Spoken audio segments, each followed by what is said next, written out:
Let me just start by saying this was a bad loss. I know that, and I'll get into that in more detail, but these type of games are going to happen. I mean, I kind of thought we were past the days of blowing big leads and leaving that to last season, but the fact of the matter is, in the NBA, you're going to see wild swings from game to game because it's a league of runs, momentum, and high-quality talent that can get hot on any night. But if you're the Bulls, yeah, this one stings, especially when you had this game in your grasp and needed a road win without your starting center against a team that has had a slow start to the season. So let's talk about what happened. So what's going on, everyone? You're listening to Bulls Central here. I hope you're all doing well.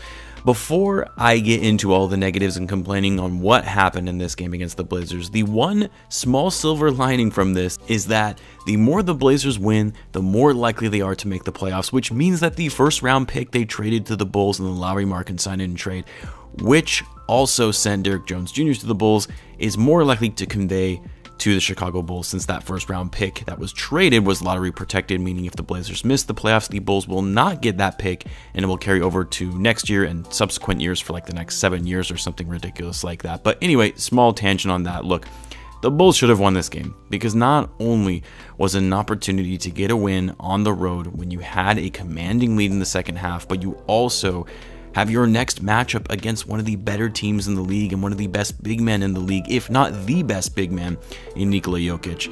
And you don't have Vucevic. I'll be honest, when I saw how the Bulls were playing in the first half, I thought this was going to be an easy win, which is great. We're going to need this win because they're going to lose against the Nuggets. Like, I already marked this game as a loss when it was announced that Vucevic would be missing from this road trip. And I know that sounds negative, but it's more so just a testament to how good that Nuggets team is and how the Bulls just simply will not have an answer for Jokic. Like, do you think Bradley is going to be able to stop Jokic or Alizé, who's 6'7"? I mean, I hope I'm proving wrong, but I just don't see that happening, not without Vucevic. So going into that game with the Bulls winning 3 straight against the LA teams and Portland's was just what they were going to need. But then, of course, the second half happened, which, give the Blazers credit, they completely turned their energy around from looking like they wanted nothing to do with this game, turning the ball over left and right, missing shots, all of it in the first half, and then looked like a completely different team coming out of the locker room. Lillard was finally able to get it going. They were passing the ball better. They were playing with greater energy and urgency, and the Bulls just fell apart. I mean, it did look like they were potentially going to be able to pull it off at the end when they made a little run to regain the lead with less than a minute to play, but some not so great shots and some bad fouls. So that really gave Portland the edge that they needed to get this win. Let's be clear, the officiating was pretty bad tonight. You guys know I'm not really one to complain about the officiating because even if the refs are making bad calls, usually it's bad calls on both sides, but there were some bad calls and no calls that went against the Bulls that brought the Blazers back into this game. And it's frustrating as a fan to see the refs take over games like this and control the tempo and momentum in a manner in which you saw tonight. But still, the Bulls have to hold themselves accountable. They're too good, too talented, and too experienced to be blowing a big lead to an inferior team. Like, this isn't last season where you kind of expected that the Bulls, because they were inexperienced and didn't have the best roster construction, you shouldn't be seeing that from this team. Like, that team losing and blowing big leads made sense, but you shouldn't be seeing that from this team. Like, you have guys that know how to close games. You have guys that have the experience to know how to deliver in clutch moments. And again, it wasn't like they blew a lead in, against one of the best teams in the league, although that would have been frustrating too, but it's worse when it's against a team that you really should be beating. And guys, I really hate to say it again, and although it does seem like more people are tending to agree with me on this sentiment than people were last season, but you have to put some of this on Zach Lavine. So there was an incredible play Zach had in this game. I think it was in the third quarter where he did a pump fake and passed on a shot that he would normally otherwise take, or what we're used to seeing him take.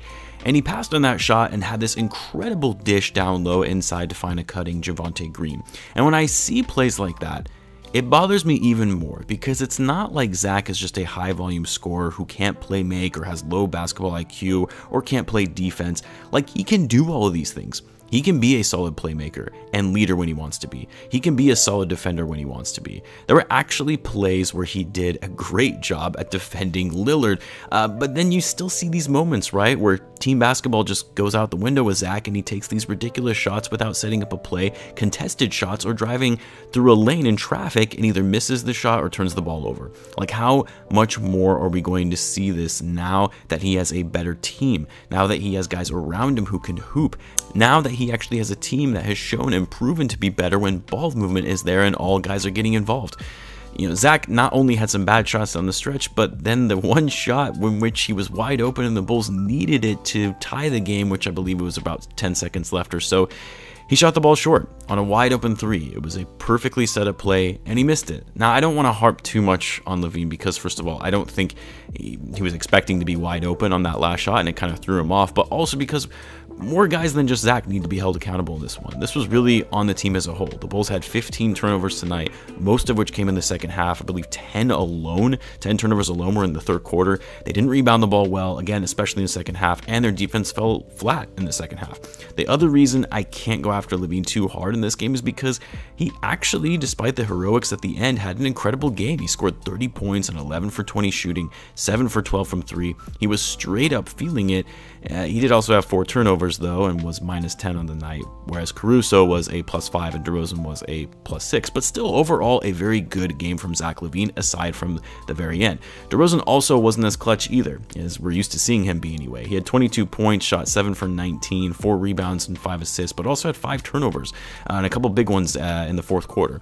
Lonzo Ball, although yet again wasn't the Bulls' primary ball handler and facilitator, he had another good shooting night on offense, scoring 17 points, 7 for 13 from the field, and 3 for 5 from 3. And of course, he continued his defensive intensity. But Alex Caruso, in my view, really had the best game for the Bulls in this one, having a near triple-double, 12 points, 10 rebounds, and 9 assists to go along with 2 steals and 2 blocks and only 1 turnover in 38 minutes of play. I just continue to be impressed with this guy and his intensity and his ability to lead the group in running the offense. That's not what he was designed or what he was brought in to do, but he's been doing it nonetheless. And then, of course, off the bench, Derrick Jones Jr. I mean, he had a solid night, although he got into foul trouble early. He's been such a key piece for the Bulls off the bench in that second unit with his athleticism and scrappy defense.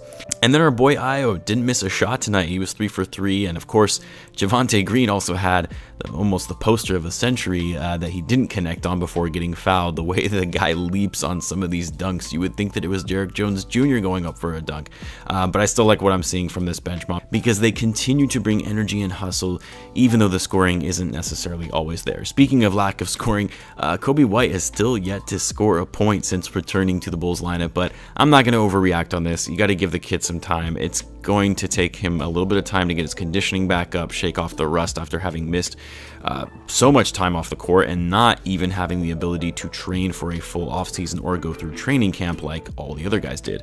Anyway, in short, yes, a bad loss. Is it something we really need to be concerned about as Bulls fans? Probably not. They played against one of the best home teams in the league. They were, of course, shorthanded, and you can't win them all. There are going to be bad losses for every team throughout the course of a season. And the Bulls just happen to have one last night against the Blazers. But on to the next. The Bulls will take on the Denver Nuggets tomorrow night. I'll have a live chat for that game on the channel and on the Discord. Let me know in the comments what you guys thought about this game against the Blazers and any areas of concern that maybe I missed. And as always, guys, be sure to subscribe if you're a Bulls fan, as I do post daily Bulls content. Thanks again for tuning in, guys, and I will catch you in the next one.